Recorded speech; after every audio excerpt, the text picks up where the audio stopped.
하겠습니다. 오늘 설교 제목은 슬픔도 복이 될 수 있는가, 애통도 복이 될 수 있는가 이렇게 하였습니다. 왜냐하면 오늘 우리가 읽은 이 본문의 가장 핵심 구절이 그 핵심 구절을 지배하고 있는 정서가 바로 슬픔입니다. 몇 구절을 한번 보실까요? 10절 보시면 내 일생을 슬픔으로 보내며 나의 연수를 탄식으로 보내며. 정말 슬프죠. 11절에 하반절에 내 친구가 놀라고 길에서 보는 자가 나를 피하였나이다.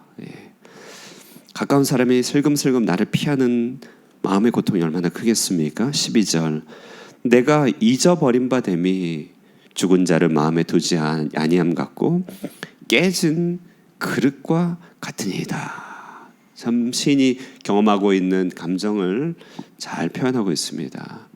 슬픔이라고 하는 감정은 굉장히 중요한 인간의 감정인데요. 그리고 매우 큰 비중을 차지하고 있지만 교회 안에서는 다루기가 힘듭니다. 왜냐하면 우리가 일반적으로 생각할 때 신앙은 믿음, 소망, 사랑에 기초한 희락이 전제되어 있기 때문에 슬픔을 이야기하면 왠지 불신앙처럼 느껴지기 때문에 그렇습니다. 자, 그러나 희락만큼이나 슬픔도 기독인의 감정에 있어서 매우 중요합니다. 주님은 말씀하시기를 애통하는 자는 불신앙자라고 하지 않고 복이 있다. 그래야 위로를 알 것이기 때문에 그렇다. 이런 얘기를 하셨죠. 바리새인들을 평토장한 무덤이라고 책망하신 이유는 마땅히 자기 자신과 시대에 대해서 애통해야 함에도 불구하고 교리나 전통을 앞세워서 그들의 슬픔을 하나님 앞에 느끼지 못하고 감각하지 못하기 때문에 그랬습니다. 찬송가는 노래하기를 슬픔 많은 세상, 이 슬픔 많은 세상 이렇게 얘기하죠. 우리 현대인들은 정든 고향도 떠나고 끈끈한 가족도 잃기도 하고 문명의 이기는 많이 누리지만 정작 잃은 것이 참 많거든요. 때로는 사랑하는 사람 먼저 보내기도 하고 뜻하지 않는 큰 일을 만나서 익숙한 일에서 우리가 떨어져 나가기도 합니다. 젊은이들은 여러 가지 실패를 맛보기도 하고 상실을 맛보기도 하고 장년들도 그렇습니다. 죄가 불러온 하나님과의 단절이 우리에게 큰 슬픔을 가져다 줍니다. 그렇게 우리 사람이요 이 상실에서 오는 감정을 잘 다루지 못하면 마음의 병이 생기고 힘을 내지 못하고 우울함이 생기고 내면이 황폐해집니다. 그런데요 성경을 보니까 성경은요 이 슬픔을 잘 표현할 수 있도록 도와줍니다. 그 유진 피터슨이라고 하는 목사님은요 이 성경을 우리의 정신위생 교과서로도 쓸 수 있을 만큼 그렇게 잘 표현했다고 합니다. 오늘 슬픔이 각색되지 않고 성경에 표현되고 있죠. 그러므로 시편 31편 탄식도 복이 될 수 있는가? 성경을 통하여 보면요 슬픔조차도 하나님의 과정이고 축복이다. 그리고 심지어는 성경에 고스란히 기록되어서 우리에게 전수되고 있다. 이렇게 얘기하고 있습니다. 그렇다면 어떻게 슬픔의 탄식이 복이 된다는 말입니까? 하나씩 한번 살펴보면요. 오늘 본문 보면요. 울어야 한다. 이렇게 성경은 우리에게 조금 호소해주고 있습니다. 울어야 한다. 9절부터 13절까지 한 중간을 차지하고 있는 이 본문 한 사람이 당한 곤궁과 슬픔을 잘 표현하고 있죠. 다윗과 같이 우리도 그렇게 슬픔을 당할 때 표현해야 한다. 표현하기를 바란다. 이런 의미가 담겨져 있습니다. C.S. 루이스라고 하는 분이 지은 책 중에 헤아려 본 슬픔이라는 책의 제목이 있습니다.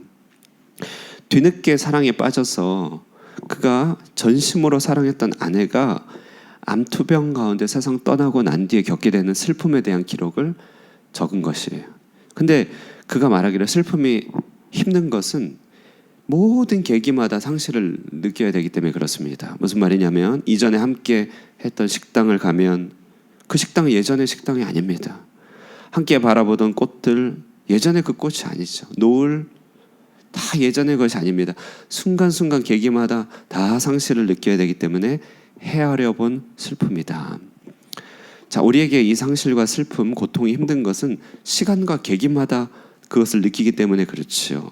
다윗은 오늘 어떤 계기인지 모르겠지만 이것이 그의 왕궁에서 떠나서 사울의 왕궁에서 떠나서 피난길에 적었는지, 아니면 압살롬의 왕궁에서 떠나서 적었는지, 아니면 밧세바와의 간음 사건 때문에 그가 얻게 된 영예와 명예가 실추되고 나서 적은 것인지 모르겠지만 시시각각으로 변화된 현실에서 다가오는 슬픔을 하나님 앞에서 물처럼 쏟아내고 있습니다. 그가 어떻게 고통하였는지, 어떻게 눈과 영혼과 몸이 쇠하였는지 그대로 풀어내고 있죠. 어떻게 기력이 빠졌고 쇠하였고 관계도 파괴됐고 소원해졌는지, 심지어는 자신이 어떻게 깨진 그릇처럼 되어버렸는지, 어떻게 이렇게 표현할 수 있을까요? 내가 깨진 그릇 같아요. 산산조각이 났고 쓸모없이 버려지는 존재처럼 되어버렸다. 일일이 느끼면서 하나님께 자신의 감정을 이렇게 토로하고 있습니다. 이런 슬픔의 기록을 우리에게 전수해 준 하나님의 뜻은 울어도 된다. 아니요, 울어야 한다. 하나님 앞에서 울 수 있는 사람이 되어야 된다. 문학이나 영화가 판타지나 리얼리티, 그러니까 판타지나 또 작품으로 분류되는 이 두 가지 경계는 뭐냐면요, 얼마나 현실을 반영하느냐 이거죠.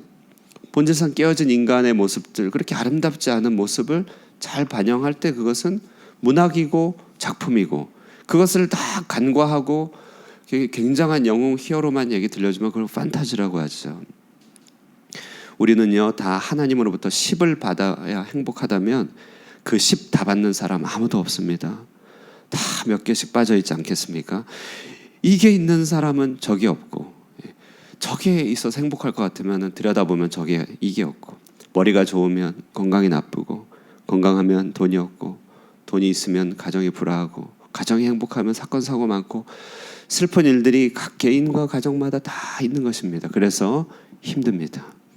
그런 일들을 품고 하나님 앞에 쏟아져야 되는 것이 하나님의 길인 것이죠. 하나님만이 위로이시니 하나님께로 가도록 하는 것이 우리 슬픔의 기능입니다. 하나님 앞에서 울어야 한다. 울 수 있어야 된다. 다윗이 하나님의 사랑에 머물러 있을 수 있고, 하나님의 능력을 받을 수 있고, 하나님의 사랑을 받을 수 있었던 것은 그는 하나님 앞에 울 수 있었습니다. 눈물 없는 문명이요, 눈물 없는 가정, 눈물 없는 예배, 눈물 없는 교회, 다 경고등입니다. 다 경고등입니다. 저도 옛날에 많이 울었는데 갈수록 눈물이 메말라가는 것 같습니다. 참, 하나님 앞에 바리새인이 되어가는구나. 하나님을 진통제 삼고 있구나. 빨리 행복으로 가려고 하는구나. 정말 울게 하소서. 이게 저의 기도 제목입니다. 시편은 이처럼 우리에게 울 수 있는 공간 마련해 줍니다. 탄식을 우리에게 성경을 통해서 물려줬어요. 저는 우리 교회가 이처럼 눈물이 많은 교회가 됐으면 좋겠습니다. 슬픈 일을 많이 당해야 된다 이런 의미가 아니라 작은 슬픔조차도 하나님께 눈물로 반응하는 그런 교회가 되기를 기도하고 있습니다. 우리가 우리 자신과 우리 세대와 교회를 품고 하나님 앞에 울 수 있다면 정말 복의 통로가 되는 것입니다.